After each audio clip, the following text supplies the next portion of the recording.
திருவண்ணாமலை ஆரணியில் 10ஆம் வகுப்பு மாணவனை சக மாணவன் தாக்கியதாக தகவல் வெளியாகியுள்ளது. விவரங்களை செய்தியாளர் பசுபதி வழங்கிட கேட்கலாம். பசுபதி, வணக்கம். கூடுதல் விவரங்களை சொல்லலாம். நிச்சயமாக திருவண்ணாமலை மாவட்டம் ஆரணி டவுன் கோட்டை வீதியில் அமைந்துள்ள அரசு உதவி பெறும் சுப்பிரமணி சாஸ்திரி மேல்நிலைப் பள்ளி இயங்கி வருகின்றன. மேலும் இந்த பள்ளியில் ஆரணி மற்றும் ஆரணி சுற்றுவட்டார பகுதிகளில் இருந்து 3000க்கும் மேற்பட்ட மாணவர்கள் வந்து படிக்கின்றனர்.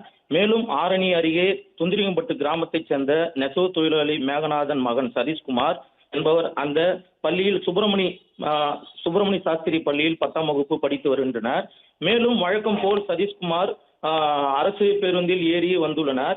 அரசு பேருந்து ஏரியில் வந்த நிலையில் இன்று வழக்கம் போல் மற்றும் அதே கல்லேரிப்பட்டு கிராமத்தைச் சேர்ந்த சதீஷ்குமார் என்பவருக்கு இருவருக்கும் மோதல் ஏற்பட்டுள்ளது. மோதல் ஏற்பட்டுள்ள நிலையில் கீச்செயின் கத்தியால் இருவருக்கும் கைத்தின் பின்பக்கம் அவரை குத்திவிட்டு நான் குத்தவில்லை என்று போலீசாரிடம் வாக்குமூலம் அவர் சொல்லிவிட்டு பின்னர் அரசு மருத்துவமனையில் சிகிச்சை பெற்று வருகின்றனர். மேலும் இது குறித்த சம்பவம் போலீசார் விசாரணை நடத்தி வருகின்றனர். பள்ளி மாணவர்களிடையே கத்தி குத்த சம்பவம் பெரும் பரபரப்பையும் இந்த பகுதியில் ஏற்பட்டுள்ளது. விவரங்களுக்கு நன்றி பசுபதி.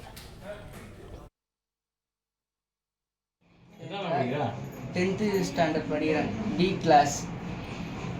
பக்கத்து கிளாஸில் வசீகர பையன் வேறு கிளாஸ்.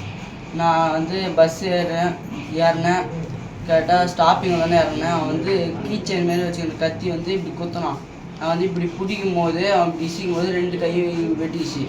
அவன் கீச்சன் கேட்டி போட்டு அவன் கையை அறுத்துன்னு அவனே ட்ராமா ஆடுறான். நான் தான் குத்துனேன்னு.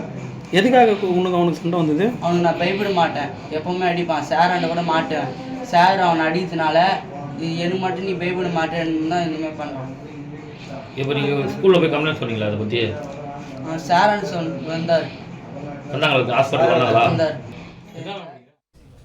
பிளே ஸ்டோர் மற்றும் ஆப் ஸ்டோரில் இருந்து பாலிமர் செயலியை QR கோடு மூலம் பதிவிறக்கம் செய்யுங்கள்.